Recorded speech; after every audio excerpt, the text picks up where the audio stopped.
My name is Melanie Sarantou and I work for Ceduna as program coordinator. I've been here in Ceduna for the last 9 months.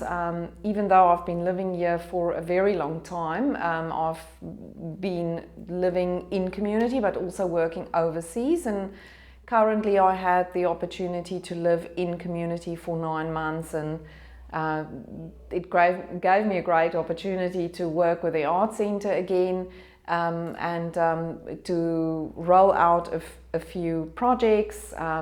For example, this exciting felting project. And I'm leaving Ceduna very soon, but I will always come back because this is also partly my home now.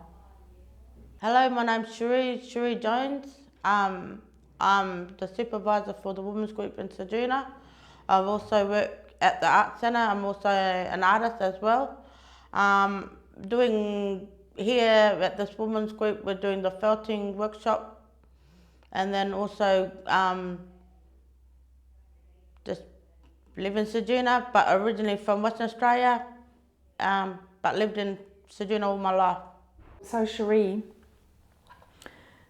probably the background of this whole project is interesting because we started in 2016. Do you remember? You were part of us. We were like 43 artists going out to Fowler's Bay, and you joined us there. Yeah. And and I think you were one of the artists who were continuously asking, when are we going to repeat some of those techniques that we did in Fowler's Bay in the 2016 workshop. As an artist that started way back then in 2016, and then also progressed into other different mediums as well, other than felt, like weaving as well. I was only just a beginner, but now I will say I'm master in that technique of weaving, thanks to a lovely lady here that's also shown me about that medium as well, and how many different countries around the world that does that kind of medium as well, with weaving, and then also with this magnificent medium again, felting. It's very interesting how how it all started, like with the stories and the people that you meet with the felting, and then how far this felting has come from thousands and thousands of years ago to what it is today. And it's another medium that just taken Ceduna by storm. All the other artists that we have doing this felting workshop, and then we also had artists coming from Finland and Russia and all these other beautiful countries that around the felting, weaving.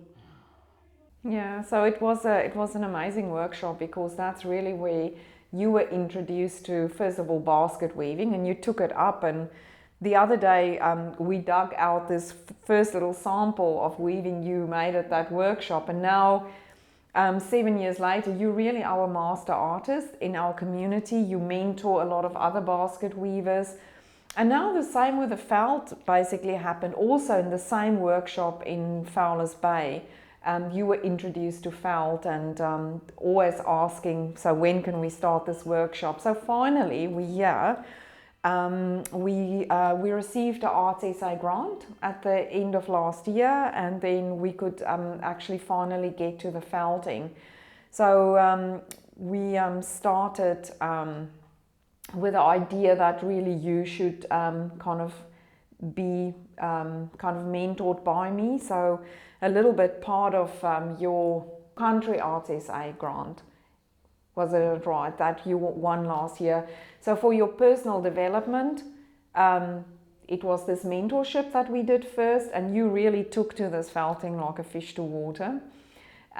It's hard work, isn't it? Yes, a lot of hard work, but worth it, because you learn, well, I've learned how to really felt and how hard it is and to master, not a master, but in the progress of being a master of felt.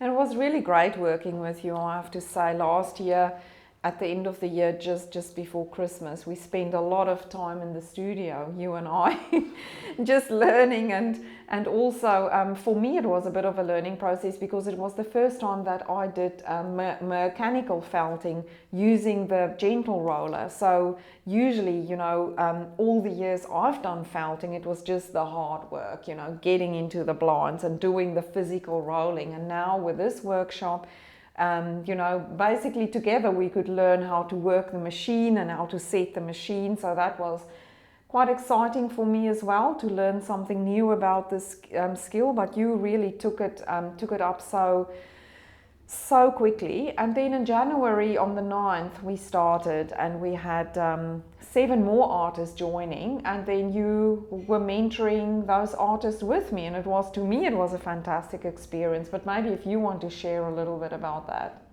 Mentoring the other artists and also showing them in the way of getting a story across, and other than acrylic or basket weaving or pottery, or it's felting. It's just amazing. I think it's hard to explain, but it's just a total different concept of doing art, and on a soft side of art, and then it also can be physical as well and mentally demanding. And yeah, it's just whether you want to give it a go, or like I've done, and yeah, you can see what it can be accomplished. Amazing art at the end of it. Yeah, and I think your stories transfer into this art form really well. Look, it's a very demanding art form. Like, you know, there's so much to learn. There's so many technicalities on how the rolling should function, how the layout of the different layers should function. But I think the you know, the Aboriginal signs and kind of symbols that they use in their stories to express their family stories and so on, and also stories of place, of sky, of earth, of water and so on, transfer so beautifully into this medium. And it looks completely different, yet it's recognizable as Indigenous art, I think. I really feel that the way that we've set up this workshop worked really well, in the sense that it's a very sustainable way of working. First of all, I could mentor you, but we could also learn together.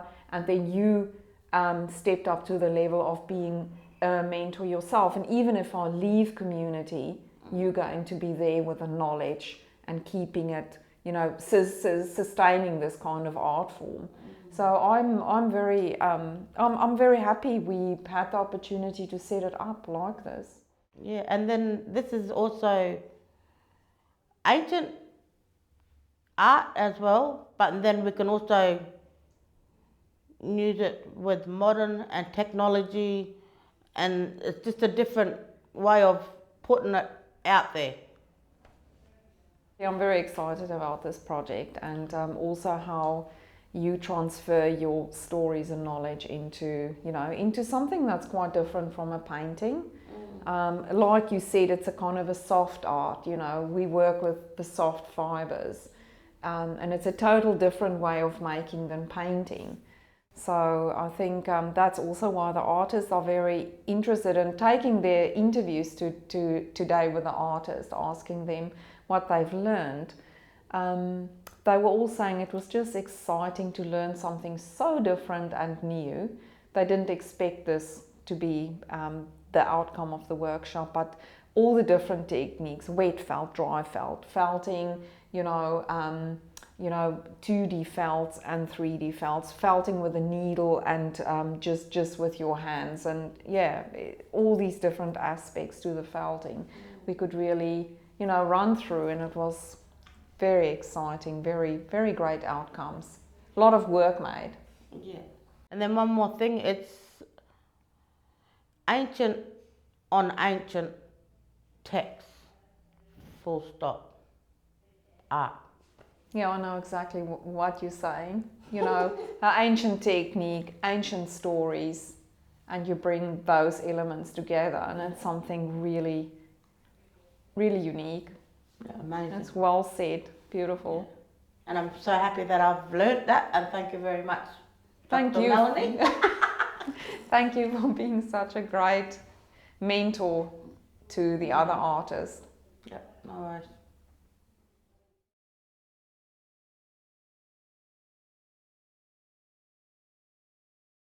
Felting really originated in the colder climates, really in the northern hemisphere, and it really was when Aboriginal peoples or First Nation peoples kind of had to create homes that were warm enough, and really this felting started to make really large textiles. Whatever was available could be used, whether it was sheep wool, camel hair, so all sorts of different wool, all sorts of fibers were used to create this felting. So if you have a fiber like a wool fiber that has the ability to basically open its scales, if friction is applied, then that fiber has the ability to start to mat. And matting together really is what makes a felt. It's when the wool fiber opens its little scales under those circumstances and there's a lot of friction applied, then it will start to knot together and make a textile. And these textiles would then be used really to make homes, to build igloos, to really keep families warm and kind of build houses from. Also, they used this technique a lot in the Middle East to make carpets, for example. A technique used even today still. A lot of Turkish men take it up as an art form, and they felt the most beautiful carpets, like really also again, for warmth, for comfort. And this is really how the technique started. So in those days, really what they would do is a lot of people would work together, mostly women. They would bring a lot of wool together, laid out over a really, really large area. They would basically work with, fleeces of wool, laying it out. Then a lot of buckets or pots of hot water that they would be boiling, and they would kind of distribute the water evenly over the fleeces, roll it all up in a handmade reed mat, and they would basically put camel or horses or whatever to pull this reed mat and really in that way apply the friction and make really large, huge felts like that they could then use to kind of build their houses from and so on. So this is a little bit the history of felt, and from there it has developed into an art form. So you get two-dimensional flat felts like these, where the layers are simply applied with a design. Usually the design is done first and then the layers of wool is laid over that. But other art forms are evolving now, like for example three-dimensional felting beautiful vessels, having three-dimensional sorts of shapes. Then felting is nowadays also very much kind of combined with textiles. So you can combine the wool with silk or the wool with cotton. We just made beautiful scarves where we use cotton scrim, and then we applied the wool on both sides of the cotton scrim and basically sandwiching the cotton between the wool. That was quite exciting process. So in this workshop that we've done here in Ceduna, it was a collaboration between the Women's Centre and also the Art Centre. We have really touched base with all those techniques. We've done all the needle felting, 3D felting, 2D felting scarves, and so on. So Sherrie, what do you, from your perspective, You know, how are these techniques different? Originally we do with pottery or something, we put a text design on with our indigenous design to say who we are, but we can also do this with this medium as well, and then also containing the stories that are handed down from generation to generation can also go on this felt. And then also we don't have to put it on the felt, we can also make it into a 3D image where we have the image on a platform where it's 3D and it's turning, or we can do anything with it.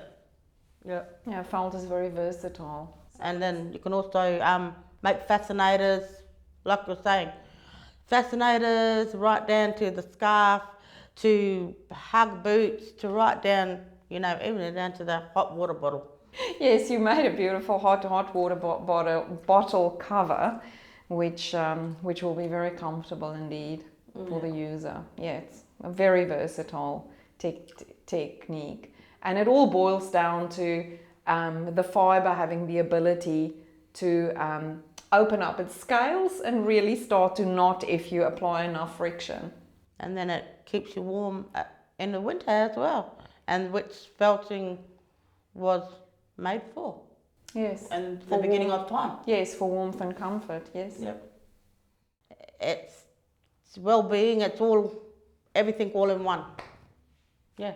You know, it's really quiet work. It's you kind of contemplate while you lay the design out, while you choose your colours. When you do needle felting, it's quiet work. It's that really relaxing work that you can do for hours and hours. Yeah. Yeah, it is. Relaxing, and then you're sitting down with the ladies as well.